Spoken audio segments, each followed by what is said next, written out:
Test 4. This is the IELTS listening test. You will hear a number of different recordings and you will have to answer questions on what you hear. There will be time for you to read the instructions and questions and you will have a chance to check your work. All the recordings will be played once. The test is in 4 parts. At the end of the test, you will be given 10 minutes to transfer your answers to the answer sheet. Now turn to Part 1.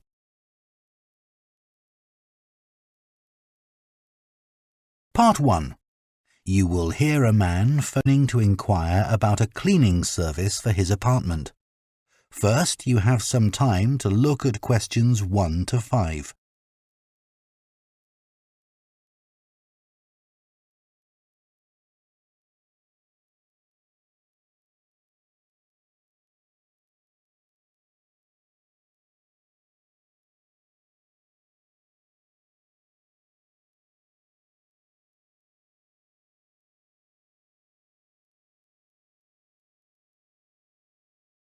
Now listen carefully and answer questions 1 to 5.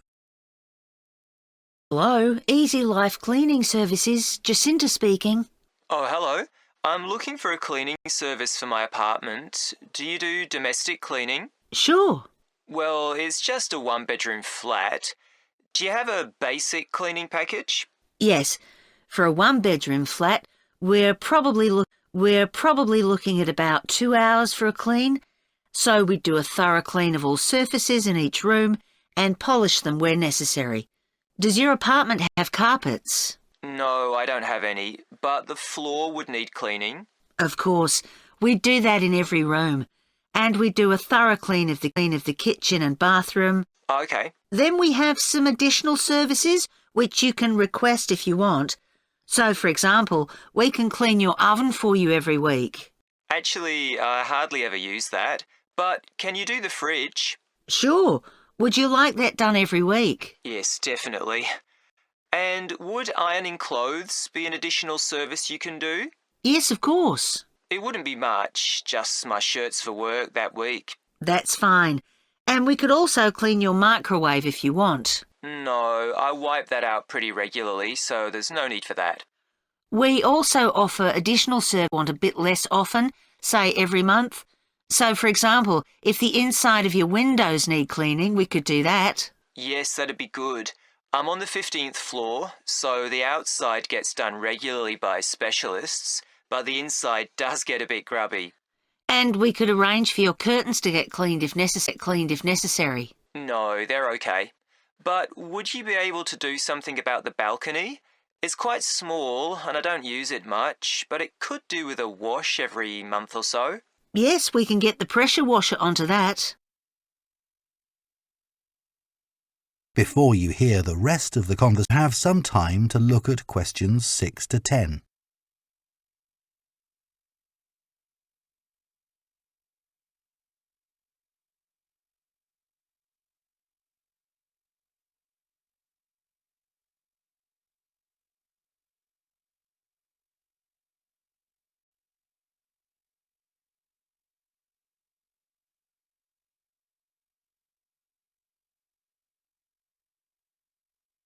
Now listen and answer questions 6 to 10. Now, if you're interested, we do offer some other do with general maintenance. For example, if you have a problem with water and you need a plumber in a hurry, we can put you in touch with a reliable one who can come out straight away. And the same thing if you need an electrician. Right, that's good to know. I've only just moved here, so I don't have any of those sorts of contacts. And I don't know if this is of interest to you, but we also offer a special vacuum cleaning system which can improve the indoor air quality of your home by capturing up to 99% of all the dust in the air.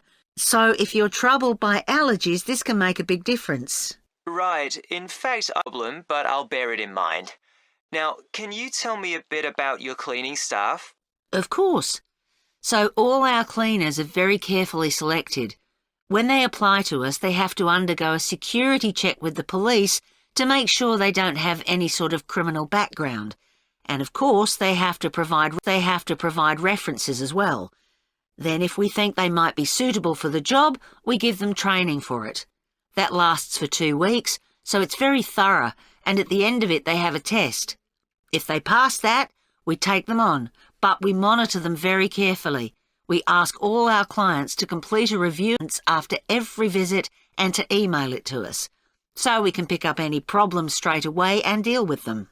Okay, well, that all sounds good.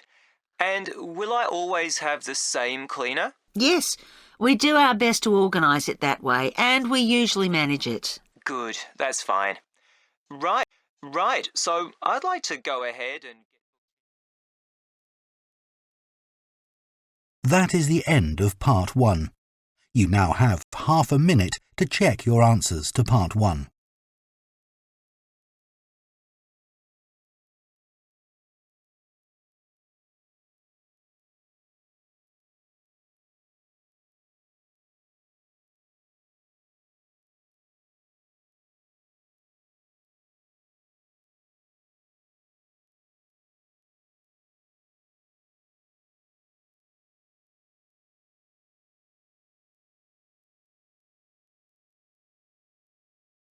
Part 2.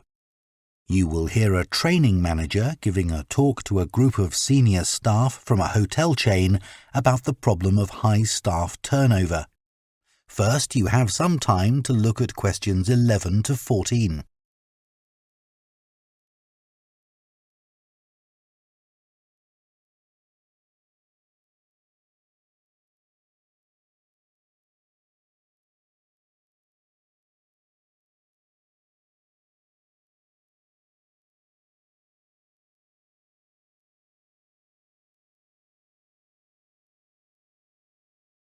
Have worked in the hotel industry for some time, I'm sure you have experienced the problem of high staff turnover in your hotels.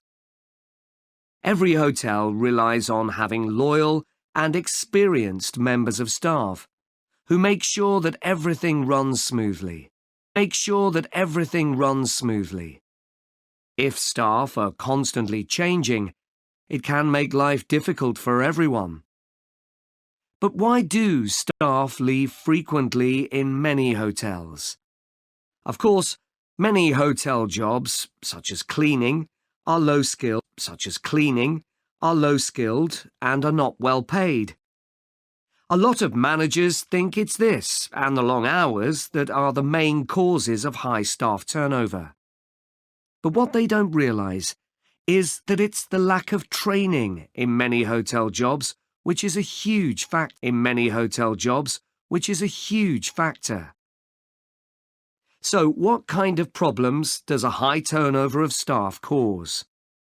Well, having to recruit new staff all the time can be very time-consuming, and managers may have to cover some duties while waiting for new staff to arrive. This means they don't have time to think about less immediate problems, such as how to improve their service. When staff leave, it can also severely affect the colleagues they leave behind.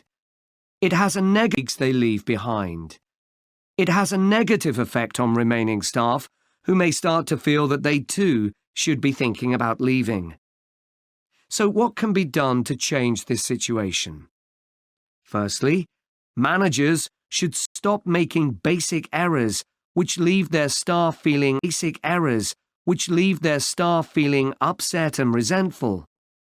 When organising shifts, for example, make sure you never give certain staff preferential treatment.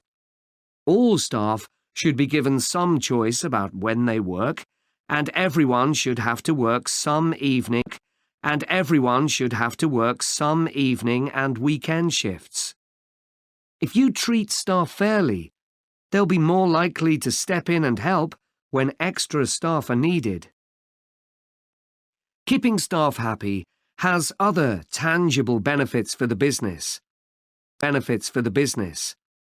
Take the Dunwich Hotel as an example. It had been experiencing a problem with staff complaints, and in order to deal with this, invested in staff training. and improved staff conditions. Not only did the level of complaints fall, but they also noticed a significant increase in the amount each customer spent during their stay. They have now introduced a customer loyalty scheme, which is going really well. Before you hear the rest of the talk, you have some time to look at questions 15 to 20.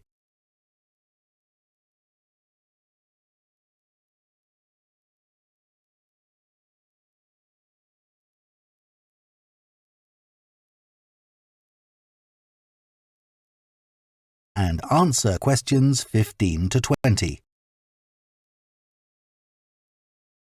Now, I'd like to look at some ways you can reduce staff turnover in your hotels. And I'll do this by giving some examples of hotels where I've done some training recently. The Sun Club received feedback which showed that staff thought managers didn't value their opinions. They weren't made to feel they were partners who were contributing to the success of the business as a whole. This situation has changed. Junior staff at all levels are regularly invited to meetings where their ideas are welcomed. A year ago, the Portland recognized the need to invest in staff retention. Their first step was to introduce a scheme for recognizing talent amongst their employees. The hope is that organizing training for individuals with management potential will encourage them to stay with the business. At Blue Water, managers decided to recognize 50 high achievers from across the company's huge hotel chain. As a reward, they're sent on an all-expenses-paid trip abroad every year. Fun is an important element in the trips, but there's also the opportunity to learn something useful. This year's trip included a visit to a brewery, where staff learned about the new beer that would be served in the hotel. Pentlow Hotels identified that retention of junior reception staff was an issue. In order to encourage them to see that working in a hotel could be worthwhile and rewarding with good prospects, they introduced a management program. These staff were given additional responsibilities and the chance to work in various roles in the hotel. Green Planet wanted to be seen as a caring employer. To make life easier for staff, many of whom had childcare responsibilities, the hotel began issuing vouchers to help cover the cost of childcare. Louise Marsh at the Amesbury has one of the best staff retention rates in the business. Since she joined the company, she's made a huge effort to achieve this by creating a cooperative and supportive environment. For her, the staff are part of a large family where everyone is valued. Okay, now I'd like to move. That is the end of Part 2. You now have half a minute to check your answers to Part 2.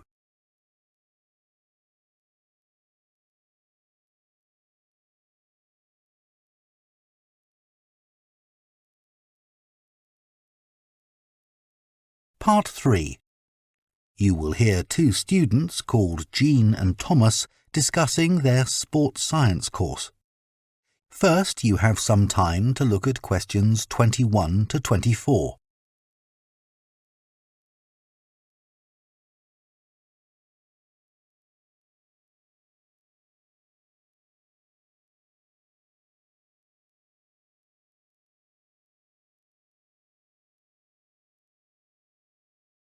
Now listen carefully and answer questions 21 to 24. Why did you decide to study sports science? Didn't you want to be a professional athlete when you were at school? Yeah, that was my goal, and all my classmates assumed I would achieve it. They thought I was brilliant. That must have been a nice feeling. I thought I could win anything. There was no one who could run faster than me. Exactly. One who could run faster than me. Exactly. So what happened? Did your mum and dad want you to be more academic? Not at all. Perhaps they should have pushed me harder, though. What do you mean? I think I should have practiced more. What makes you say that? Well, I went out to Kenya for a couple of weeks to train. Really? Oh, I didn't know that. I was chosen to go there out of loads of kids and run with some of the top teenage athletes in the world. And I was so calm about it. I just kept thinking how fortunate I was. What a great chance this was. Everyone back home was so proud of me. But once we started competing, I very quickly realised I wasn't good enough. That must have been a huge shock. I thought, this can't be happening. I was used to winning. I'm sorry to hear that. I'm sorry to hear that. It's okay. I'm over it now, and I think it's much better to do a university course.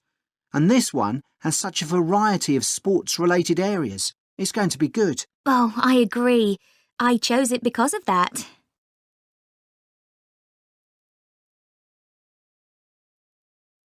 Before you hear the rest of the discussion, you have some time to look at questions 25 to 30.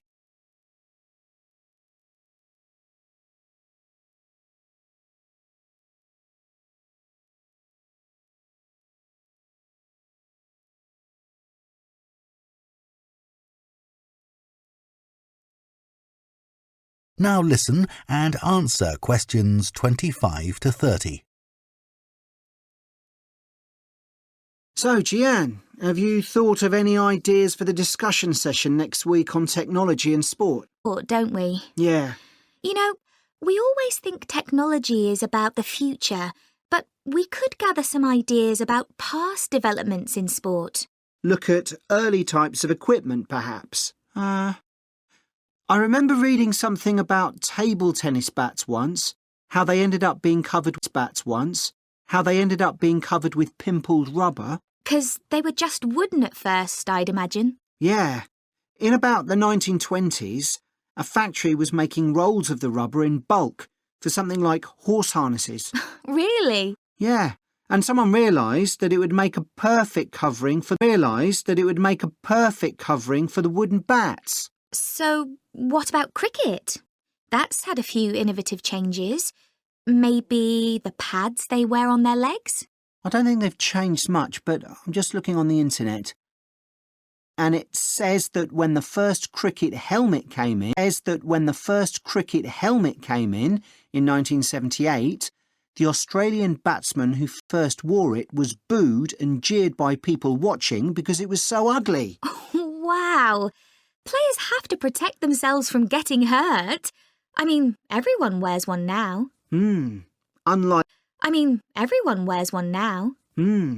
Unlike the cycle helmet. Well, unless you're a professional.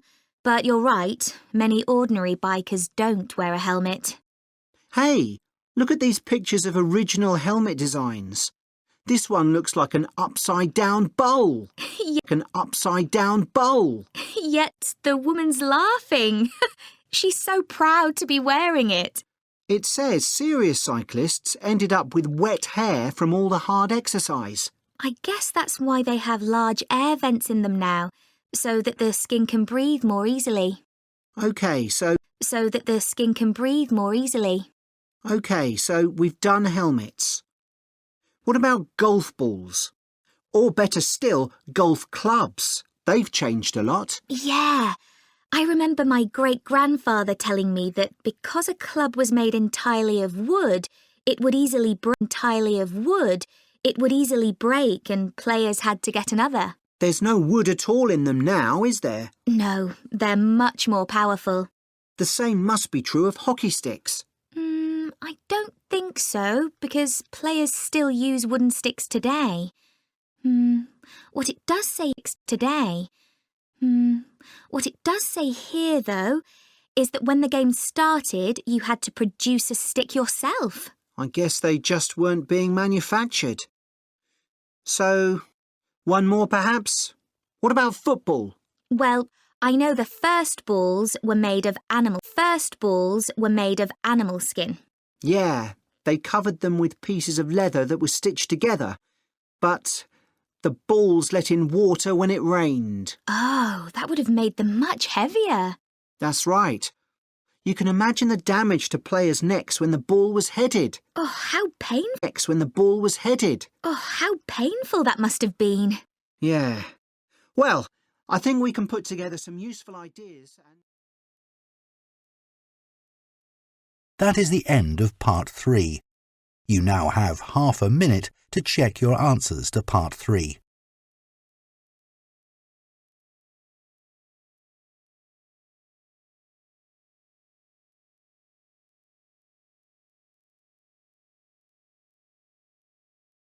Part 4. You will hear a presentation by a food science student about the production of maple syrup. First, you have some time to look at questions 31 to 40.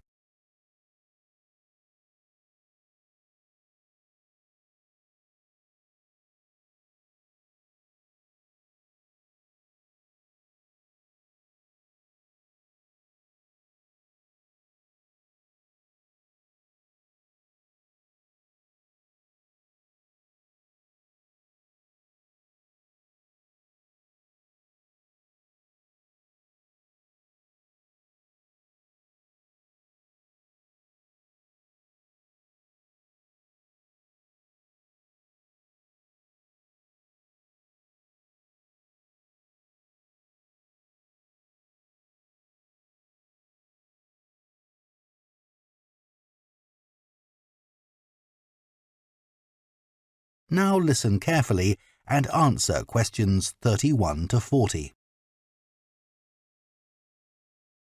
Hello, everyone. Today, we're going to look at another natural food product, and that's maple syrup. What is this exactly?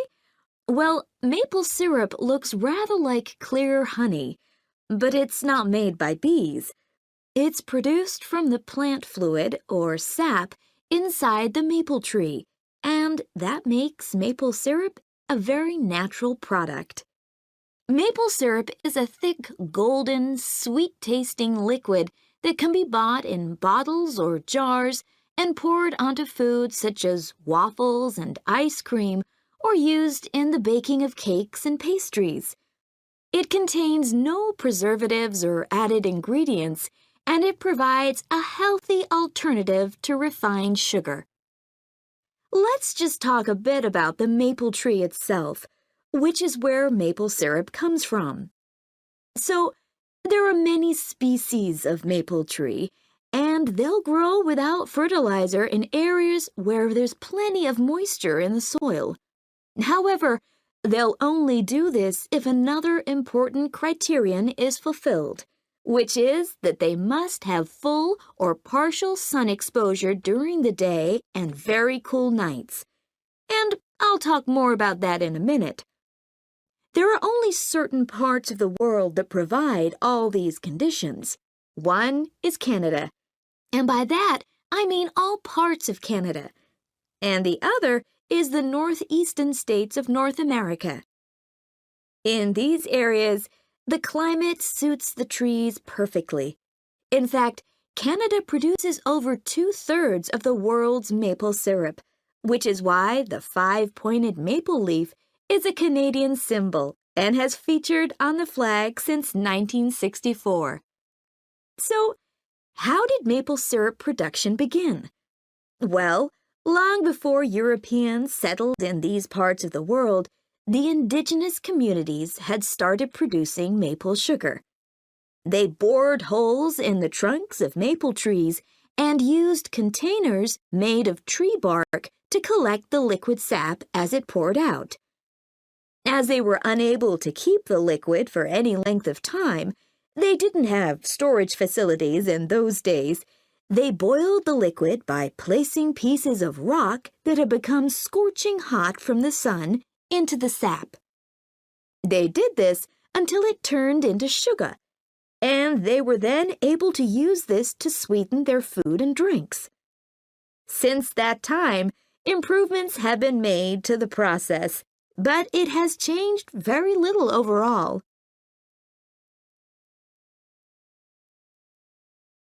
So, let's look at the production of maple syrup today.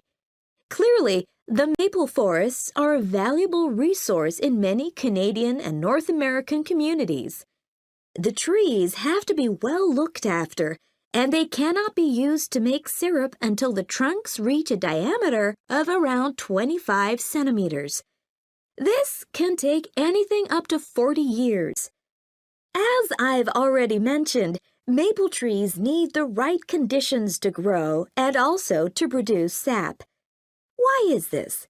Well, what happens is that during a cold night, the tree absorbs water from the soil, and that rises through the tree's vascular system.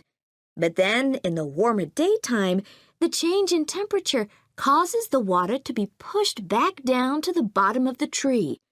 This continual movement, up and down, leads to the formation of the sap needed for maple syrup production.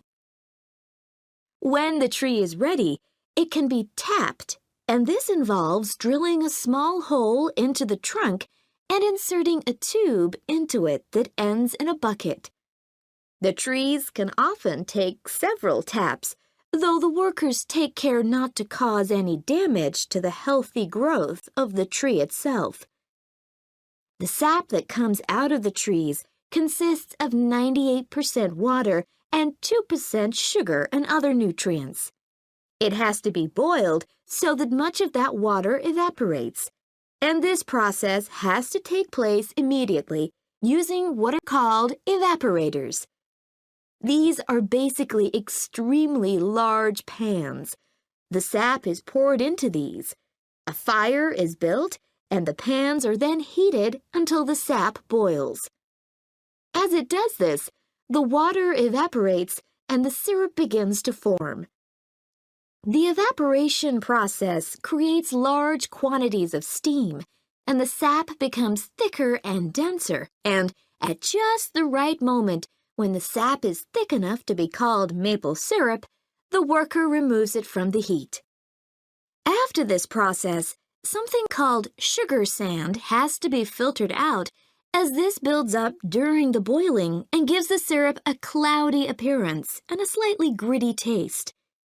Once this has been done, the syrup is ready to be packaged so that it can be used for a whole variety of products.